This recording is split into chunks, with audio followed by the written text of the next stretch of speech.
and welcome back to the Gen Z Chronicles podcast. This is episode 4, where we're going to be speaking a little bit about financial struggles and how to survive financially as a university student. So we've got quite a few hosts for this episode. So if we quickly just circle around and introduce ourselves and say where we're from. So I'm Lucy, and for this project, I'm classed as an international student because I'm from England in the United Kingdom. Hi, my name is Fizza. I would be considered a local student, I guess, because I go to OCAD in Toronto, Canada. Hi, my name is Maria. I am an international student and I study in Federal University of Rio de Janeiro, here in Brazil. Hi, everyone. I'm Jasmine. I'm the International Networking Assistant at OCADU. So if anybody has gone through the OCADU International Instagram, you might have seen that we had a poll out just to kind of get your input and have a bit of engagement from the listeners. So our first question was, what is your biggest financial challenge? And we had 13% of people who said managing student loans. 40% said budgeting for daily expenses, and the largest amount was 47%, which is revolving around saving for the future. I want to hear from you guys. What is your biggest financial challenge right now out of those 3 options? Yeah, so there's managing student loans, budgeting for daily life, and then saving for the future. Definitely budgeting for daily life. I think it's just like every day you can make the choice. Do I want to spend $2 and buy a bagel for lunch, or do I want to spend $10, or do I want to spend 20? And just like with inflation, it's so hard, I feel like, to eat the way you used to. Because before you could get like a combo for $10, but that's not a thing anymore. So it's like you sacrifice what do you want more, to save or to eat a better meal. So I think that's the biggest struggle, just the daily, like, am I choosing my saving or my desires right now for this money? Yeah, I kind of agree, because there's the 40% and the 47 are like really close. And I think probably the reason why they're so close is because one has a knock-on effect to the other. So like Fizzy just said, like, for me, if I'm budgeting for daily life, I'm like, oh, should I like spend this X amount on this, or should I like save it and use it for something else? So I feel like mine is equally budgeting for daily life, because when I'm budgeting, I'm thinking how much I'm spending currently, how much that's going to affect my savings. And with managing student loans, I don't think I massively think about that right now. I think that as soon as I finish uni, that's going to be the biggest problem. When I see like the total amount, then I'm going to be like, oh, I should have thought about this before. How about you, Maria? So the thing about my university is that it's public university, so it's free. So I don't have student loans. Wait, it's free? Wow. Amazing. Universities in Brazil, they are all free. UFRJ, USP, they are all free. You do a really, I sorry to say, but it's a really hard test. Really hard test. We call ENEM. They have chemistry, biology, mathematics, geometry, history, geography, philosophy, and sociology, and an essay. You need to do this. If you get the, if you get like a good grade, you can enter in a whole universe of universities. I think there is, I think 26, 27 universities. They're all free. They're all public. And if you are like in poverty, you get money for you to continue going to the university. Wow. Canada, we need to We learn need to from step Brazil. Yes. Yeah, so does England. I feel like we get massively ripped off. It's ridiculous. Because in our constitution, education is a right. So if you want, you can pay for your university. It's a right to have. But if you want, you can go to a public university, and it's one of the best in the world. It's mine. I love saying that. But managing like daily life budget is a thing that, because in my university we have something called bandejão. It's a meal like rice, beans, meat, um, vegetarian options and everything for R$ 2. So like a it's meal like plan. a complete meal for R$ 2. Oh my And you can Oh, get god. that. So it's like my problem, most of my problem is from transportation because the subway is R$ 5. So it's like Mhm. for me to go there and not taking any bus, not bus, just subway, it's to go to my university and to come back. I take 1.5 hours. But here in Brazil, most of jobs, they need you to do a lot of, for you to have an advantage, you need to do a lot of courses like Power BI and Excel and Microsoft Office, and they are not free. These parts are not free. So if you oh, want, yes, you can be the best in the best university, but for you to enter the job market, you need to have some, some know to use some tools that they don't yeah. offer. So I'm planning myself because I will finish graduating my graduation next year. So I'm planning myself to like, I have to spend 700 reais to do a Microsoft Office complete course. And I'm like, oh God. Wow. Well, that kind of brings us into our next poll Yeah. question, which was favorite way to save money as a student. So 69% of people said cooking at home. 15% of people said taking advantage of student discounts, 8% said using public transit, and 8% said going to free/low cost activities like playing in the park or hanging out at the park, rather.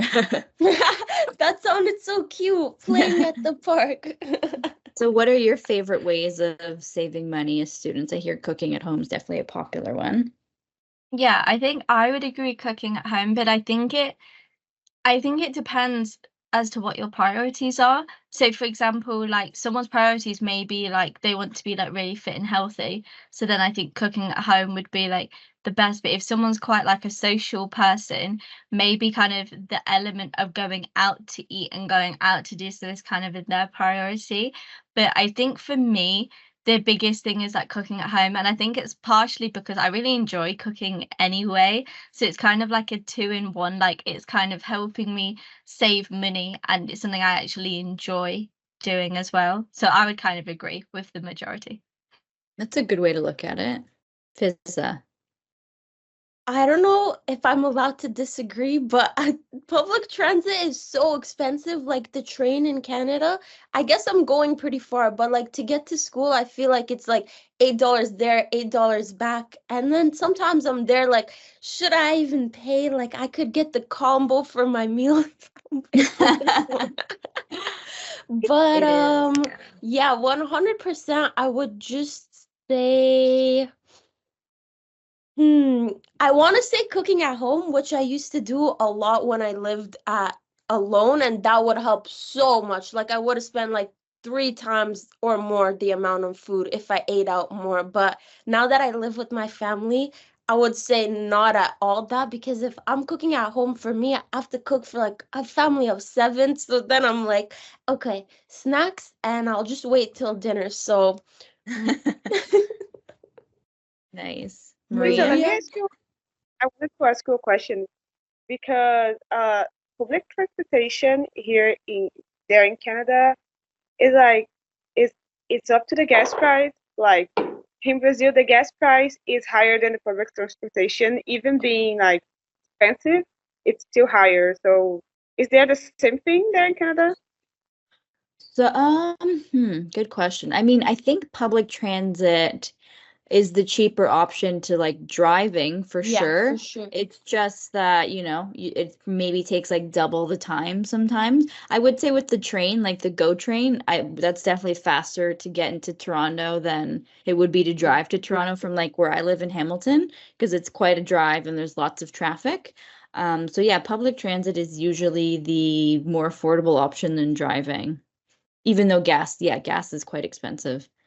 Because here we have really expensive public transportation, but we still use that it's better, cheaper than going by car.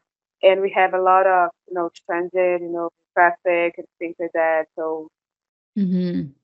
But yeah, I would say like now I thought of what's my favorite idea of saving money. I think just like especially as students, maybe especially as art students, but just in general like Gen Z students, I feel like there's so much out there and we can just get scammed like paying like $80 for like some when there's so much you can make at home, you can just get from different places. So I would say just making sure to like find the deal. Like for example, this nightlight.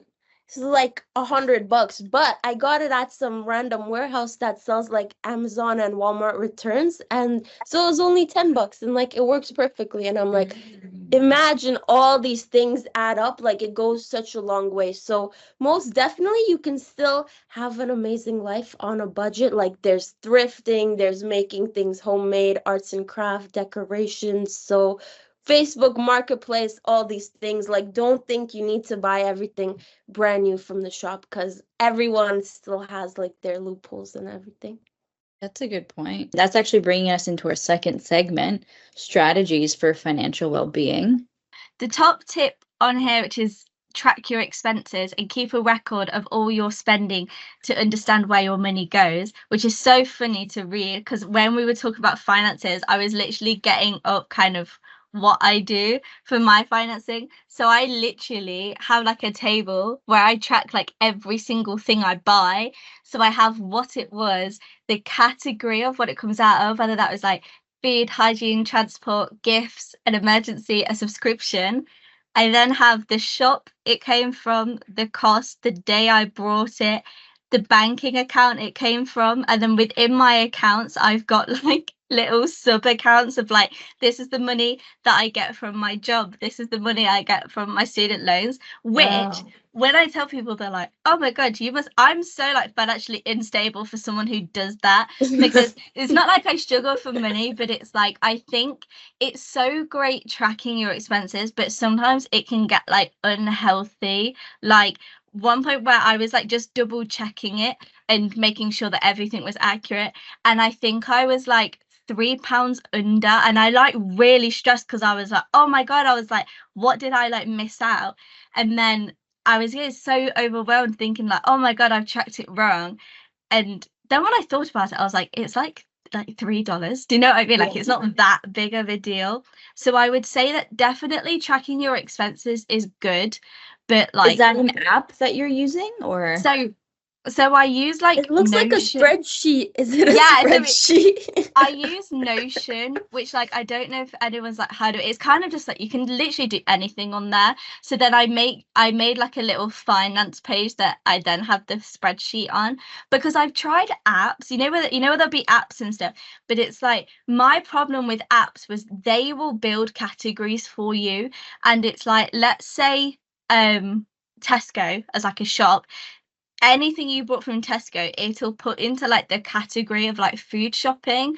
And I don't like where sometimes like I might not buy food shopping from there. I might get something else. So I like manually track it. But I do think tracking your expenses is such like an important thing because it's kind of like you don't have to track like every single like pound to penny type of thing. But I think it's good to know where your money's going, because then if you did need to cut back on something, like let's say if you literally went out to eat like 3 times a week, if you knew that like you were spending at least like £50 a week eating out, if you were kind of like, oh, I actually need to stop spending somewhere, you can kind of easily tell where your money's going unnecessarily, if that makes sense. Because obviously like food shopping, if you're cooking at home, I've like that's obviously like a necessary expense. But if you're like, I know some people who live like a 20-minute walk from campus, but they'll get like the bus every single day, even when it's nice. And it's kind of like, if you think of like, do I need to be spending that? That's kind of where tracking it can kind of come in handy. But what do you guys think about that? Like having it in front of you to kind of like make you realize like, hey, maybe I shouldn't be taking the bus every day. I could be walking. Yeah. I agree with you 100%. I can't say I can relate. I think in the sense where I feel like if I'm tracking everything or seeing it too often, it's gonna be like like I'm gonna be thinking about it all day, and it's kind of gonna just that's piss kind of me the off. problem. Honestly, it's kind of like tracking everything you eat, and I'm like, oh my god, like at this point, I just won't eat. I just won't spend. Like, oh my god, like okay, like, but I guess if you're like me in that sense, and you think tracking will drive you crazy, kind of just have a budget for that week, and like wherever it goes, make sure you don't pass it. Like some days I'll spend like Yeah. $200 on like the most random like shopping spree, and then boom, the next day like I'll eat breakfast at home and like make it back in time to not eat lunch at school, and I'll spend no money. So that way, like it was okay to spend $200 that day, and it's not really like a routine, it's more random. But as long as, yeah, you have an end goal of how much you're allowed to spend that week, because then obviously your credit card's gonna reach its limit. Yeah, that's literally the second tip, which is set Yeah. clear goals. So defining both short-term and long-term financial objectives to stay focused on your priorities. Do you guys have right now something that you're working on? Maybe you're thinking about the future, or you're thinking about, next month, any goals that you're working towards? Maybe you're saving up for something, Yeah, paying off loan. Yeah, I've actually started driving lessons because like growing up, like it was never financially something I was able to do, but now I can. But it's like the annoying thing with kind of leaving it longer is they are way more expensive now than they were before.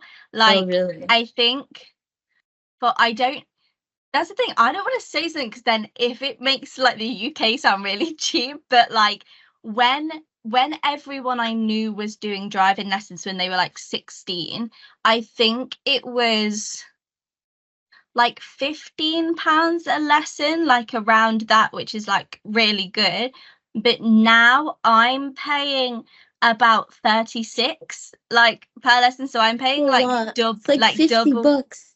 Yeah, pretty much. So I kind of do it in like a book. So for 5 lessons, I pay like £340, which is like kind of but I think it's like I a wish goal. I could come teach you how to drive in UK for free. Yeah, I think You have to it's drive like, on the opposite side. oh my god, yeah, it's like flipped, isn't it? Wait, But is it manual or automatic, right? I'm doing manual, yeah. Oh, Yeah, that's I'm not impressive. doing automatic. Never mind. So yeah, I think it's good to kind of have goals of what you do, because I think and I think obviously we'll come into saving a little bit. I think it's so difficult to save when like you don't really understand what you're saving for. Like people all the time will be like, you need to save, but I feel like if you don't internally know what you're wanting to save for, then you've got like no idea. So for me, kind of like I knew that like after my current tenancy's over, I'm not moving back home. So it's kind of like my goal was like, okay, I've got to have some money set aside for living. I want to have some money set aside for this goal. And I think if you have a goal that you like really want, so for example, like if you really want to buy like let's say a phone or something, if it's something you really, really want, I feel like you're kind of more motivated to save and a bit more encouraged to budget, because in hindsight you're like, oh, if I kind of have a short-term struggle, I'll be able to have that phone, I'll be able to reach that goal. So I think having like a clear line of what you're saving towards is like a good idea. Agree. Maria, how about you? Are you working towards saving? I don't live by the money. It's important to have clear goals, but sometimes you need to go see a movie, go see a theater, go to theater, do something for yourself. If is it within your range of money, I think it's valid to spend money on yourself for your mental health. Don't live by the money, but remember that you are human. Allow yourself to spend money for the skincare routine you were wishing, or to see that Marvel movie that everybody's talking that it's bad, but you want to see if it's that bad. Definitely. have a Yeah, that's a great point. That brings us into 3, which is create a realistic budget. Because yeah, as much as you need to save, it is also important to seize the day and, maybe treat yourself to that special dessert, or go out and buy that nice face cream, because I definitely like to treat myself. But I would say like you can budget in like treating yourself, because then I feel like this is just from someone who really likes planning and really likes organizing everything. But I feel like if I spend something that I kind of didn't track, I feel guilty about it, and then I don't enjoy it or I'm not happy about it. But like if you have kind of like, when it comes to budgeting, if you have like categories, so for example, I've got like food shop, I've then got if I need to like any like hygiene things, whether that's like deodorant or if that's like if my shampoo and conditioner have run out, like buy them. I feel like then I literally have like for a month I'll put like 50 to like 60, and I'll literally just put like treat myself. And so I think even though you're tracking, you've like widened it to kind of like whatever you might be feeling. Like you might get like a notification that like there's some sort of event going on, and you can't premeditate every single thing you're going to do or every single thing you're going to buy. But I think if you do put a little bit of planning of like, okay, I'll set this money aside that if I do decide to do something, or if my friends do message me last minute and go, oh, do you want to go catch like a film, like if you want to go watch a film, you don't feel like, oh my god, can I afford this? Because you're like, yeah, I can. And so I think that you kind of can have the best of both worlds. But I do agree with Maria that like you shouldn't let your money dictate like everything, because like I said before, like tracking every single penny and pound can kind of have more of a negative effect. But I think, relating to what Fizz has said, if you kind of say like, okay, I don't really care what I buy or kind of what I do as long as it's within this amount, I think you can still have a fun time and have like structure. Definitely. And I will say, as somebody that's I think older than you guys, it's important to have an emergency kind of budget as well. Just in case anything happens. Like my dog had like a lump on his butt and we had to go get him checked out, and like that, it's just the test was like $500. And like if I didn't have savings put away, then it would have been so hard to put that money to, get him help. He's good now. It wasn't cancerous or anything, thankfully. But yeah, just the point of having money set aside for you never know, emergency. Like yeah. It's like I said, like you can't premeditate everything. Like I like study like basically a media course, so I'm like everything's like tech related, and like literally I think it was like a week before my final year started, my computer just died. Like it like blue screen and just wouldn't work, and I was like, oh my god. And it's like, if I didn't kind of have that money like set aside for if I needed a new computer, because I didn't like premeditate that like, oh, my computer's gonna die in the next like 2 days.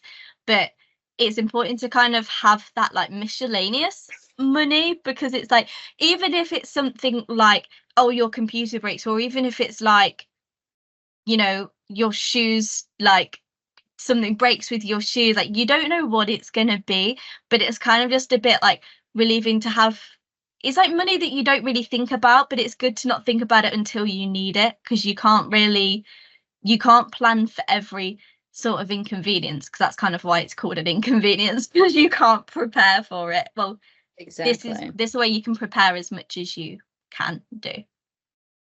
Yeah, our number 4 tip is actually limit eating out. So going back to the cooking at home, I know personally at one point when I lived in Toronto, I was ordering out, like either going out or ordering out at least 3 times a week, and those costs add up. It's instead of paying $10 for a coffee and a donut, getting it Ubered to you is like $25, so it just doubles everything, right?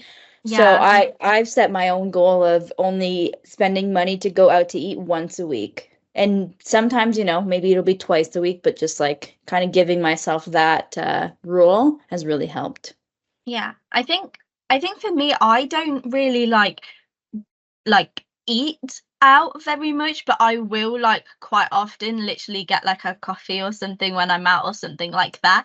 But my dad came to visit yesterday, and with my stepmom, and I took them out to eat as like a birthday present for my stepmom. And they continually, because like we're in like a cost of living crisis type thing, we're like, are you sure you're okay? Like, are you sure? And I was like, yeah, it's fine. I said, and it's because it's like I don't eat out very often, because then I feel like it kind of makes me enjoy the times when I do, especially if I have something planned like that is kind of like, oh yeah, I come here literally every single week. I was like, oh, I said the last time I came to this cafe was the last time we came here. That was like 2 months ago. So I think it's kind of like, it's good, especially if you're saving, to limit your eating out. But I think similar to what Maria said, if buying that coffee is going to make you happy, it's like what does like £2 or £3 really that make a difference? But sometimes I think Fizz has said it as well, like sometimes we do get massively scammed out of things where it's like, how is it even legal that you're charging that much? So if it's kind of like a realistic expense that's going to make you like happy, I think it's kind of worth doing. I said with someone that I like cooking, not eating outside and doing your own cooking may be a way to, discover a new hobby, something new, help with anxieties and things like that. So I think it's a really good method to saving money and work your mental health during this festive period. Definitely. Our next tip, number 5, is taking advantage of student discounts. So can you guys tell me about any student discounts, your go-to student discounts? I know there's some shops that do like every Wednesday students get like 15% off. I think Bulk Barn does that, Fizza. I don't know if you're familiar with. I have Bulk Barn close to me. I know just like random restaurants will do it like every day. They'll just be like, if you're a student and have ID, like 10 or 15% off. So I usually find those and I'm like, yeah. And like my family, they'll be like, use your discount. So when the whole family's eating, it's like, whoa, like they saved $10. But in specific, yeah, I think for gyms, it's also good. They have like better discounts for that. And like healthcare and medicine, obviously. That's true. I've seen the gym. Yeah, gyms are definitely like good for it. Like I use like my university has like a gym like built into like the campus, and then you have like the public gyms. But the public gyms do have a student discount, but like especially if your uni has its own one, like especially if, I don't know if this is just an England thing, but we kind of have like an early bird like sale. So if you buy the membership like I think like a month before uni technically starts, because some people move a bit earlier. Like I think typically a public gym here would be about 25 to 35 a month, which like isn't like bad. That's kind of just like the standard price. But I think for me with the uni one, because we did like the early bird thing, I got like the whole year for like 100, which is like sometimes if your uni does do something like that, it's kind of worth like picking it up. And sometimes it's worth looking in like independent shops. I don't know if this is just an England thing, but sometimes we've got like independent record like vinyl shops and stuff, and sometimes you won't expect places like that to do student discounts, but sometimes they will, because they kind of want to get more students in the door and like stuff like that. And sometimes I know that in relation to like alcohol and like drinking and stuff, there is always student discounts everywhere, because that's kind of their target market, really, is like students. Yeah. Well, here in Brazil, most of our student discounts are for called entertainment purposes. I want to go to a museum. I get, by law, I have 50% discount. I want to go to a show. Bruno Mars is coming. I have the right to pay 50% off. Any student has the right. It's by law, and all Brazilians have this.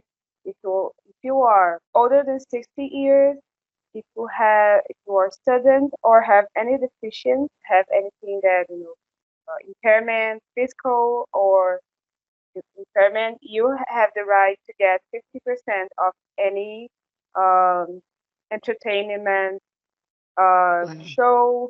That is crazy. That's so good. Maria, you should be buying Taylor Swift tickets and selling them at full price. Yeah, we have people who does that. We have. She's like, it's already been thought of. That's cool.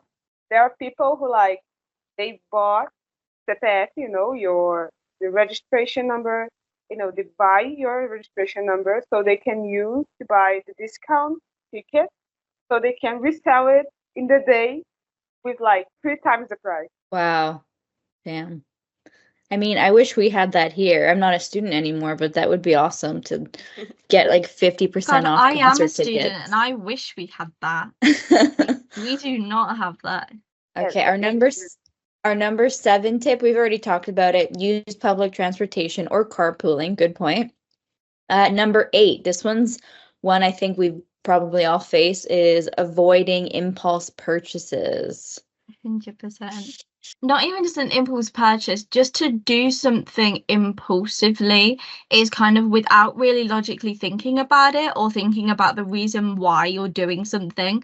So if you're having like an impulse purchase, you might look at something and be like, oh yeah, I'll grab that. And then maybe like the next day or even as soon as you get home, you might be like, why the hell did I buy that? Like why did I do this? And sometimes I call it like an in the moment kind of purchase. Is it's kind of like you're kind of on autopilot and you're like, yeah, spend, and then you just don't really think about it afterwards. Or like you mentioned in the beginning, you're up at 2 a.m. scrolling on your phone and you're like, oh hey, look at this shampoo conditioner carrier holder thing. I really need 5 of these. And then the next week you're like, why did I order 5 of these plastic things that I'm not going to use or use once and throw under the bed? Yeah. How do you guys deal with impulse? Do you have impulse purchases? Do you have any tactics, rules that you give yourself? I feel like you're gonna if they have a return policy, if they do, just buy. I always do that, and so many times I'll return it. Like I think the week before my birthday, I was like, I'm turning 21 and I never wear jeans. Like I need to wear jeans, but I was like, I don't like jeans. So I went to like Levi's because everyone said they have good jeans. And I tried on jeans for like 40 minutes and I was like, okay, like there's 4 options and it was so expensive. Like I bought them all. It was like $300 or something. And I was like, it's okay. Like it's my birthday. They were like, I don't know, $150 each. And then I'm leaving the mall. I walk past American Eagle and I'm like, oh, these are cute. And they were like half the price of those. So I tried them on and like, I just buy them. And then I go home and I was like, I hate these Levi's jeans. Like I hate them all, like with the passion. I actually don't even want them. And like, I returned them all and I was like, thank God for this return policy. But that's the only reason I impulsively bought 4 instead of 1.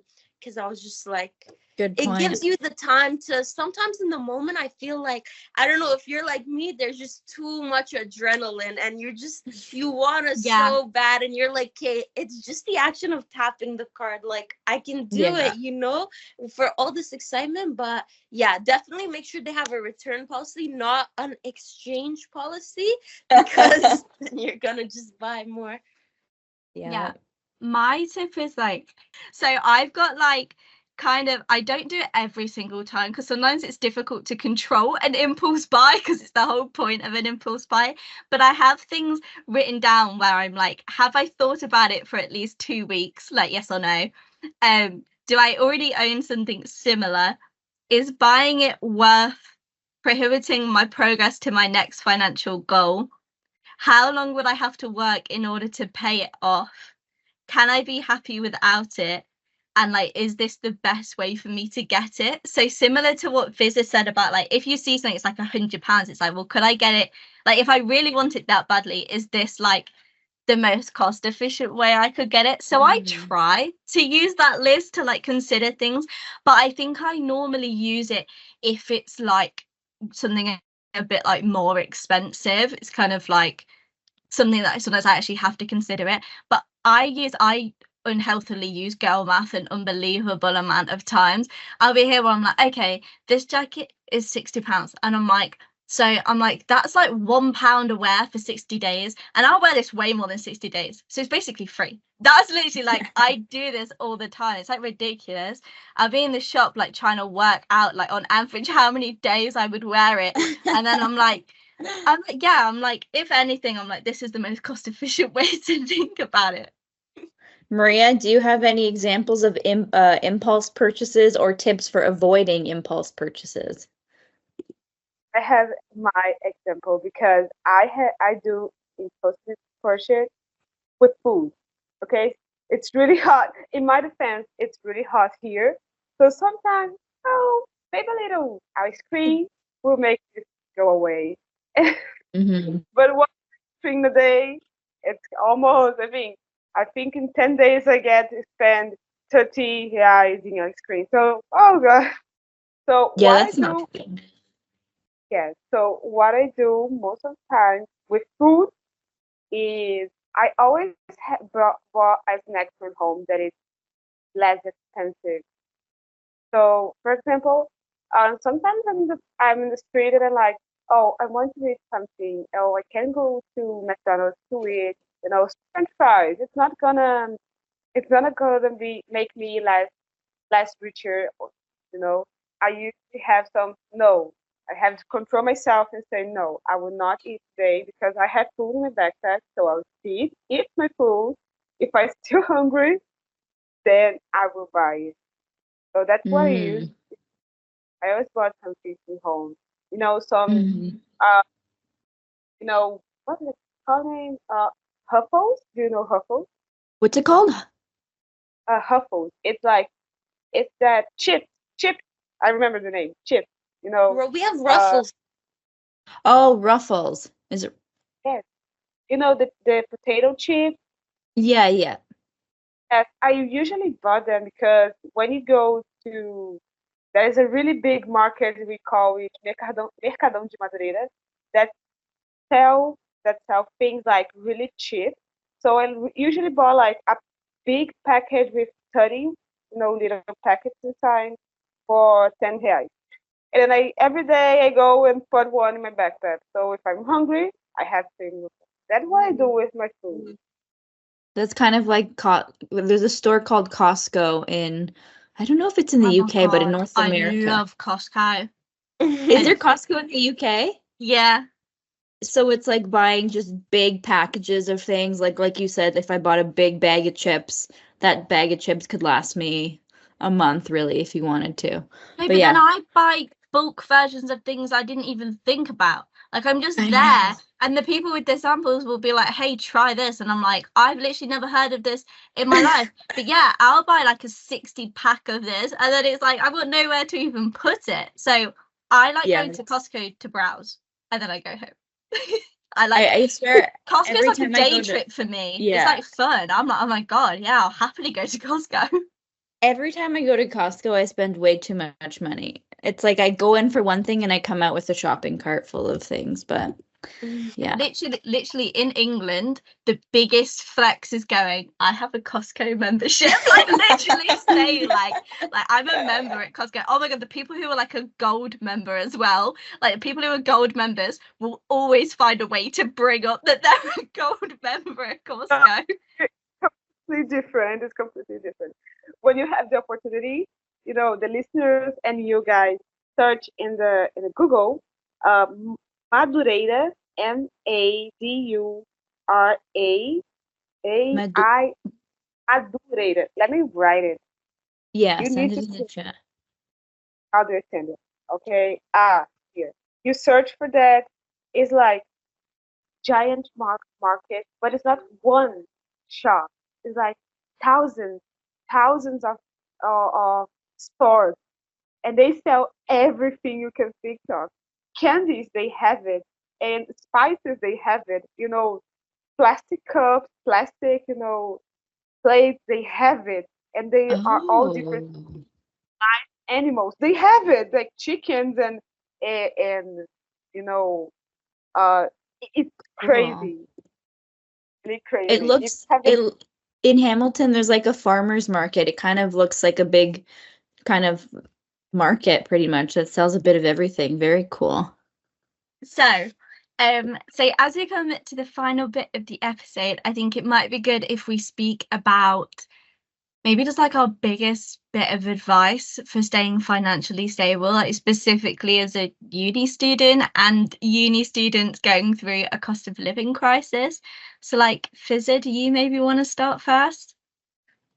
I would say don't sell yourself short. Like if you are a uni student, you're still probably really skilled in something, and like you have more talent than like, so you don't really always have to be stuck at minimum wage. Like see what you're good at and see if you can make more money from that. Because I feel like sometimes we think, oh, we haven't graduated yet, like we still deserve the minimum wage. But it's like, no, you have 2 years of school, you have like half the experience of that. So I would say definitely that. And yeah, just make sure you don't go over your budget and don't let it drive you crazy. Like enjoy your life, but obviously be smart, because we're here to enjoy it, obviously. Yes, I agree with everything that Cesar said. Take a time for yourself. If you need, take a step back. Sometimes you need to take a step back to move 2 steps forward. So, take it seriously, but not too seriously. My advice would be to kind of think about what your priorities are, and kind of like investing in your priorities is important. Like investing in things you love to do is like important.